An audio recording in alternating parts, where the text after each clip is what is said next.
Hello, welcome back to another video, guys. In this video we're working on this 2015 Toyota Land Cruiser Amazon. It's the V8 petrol, and if you've got the check engine light on, the car's in limp mode, is probably juddering here and there, then our recommendation is, well, before we start, we've got P2109 throttle pedal position, P1605 rough idling. Obviously that's triggering that one, hence why it's triggering that, in other words. So that's probably sticking, causing less air to go in. You've fully throttled it and it's not receiving enough air. So our recommendation, first thing first, take the engine cover off and I shall show you exactly where this lays. So let's pop that there.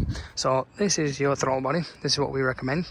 First thing first would be take it off. It's really easy. So take this off, take the air filter off, move it to the side. There's these bolts, take it off completely. The sensor here, take it off. Have it to hand, use an electrical sprayer to clean it off, in other words, and once you've cleaned it, put it back and do a full scan and clear. Hopefully this should cure it. If not, the next recommendation would be to buy an OEM original part, which this one has it there.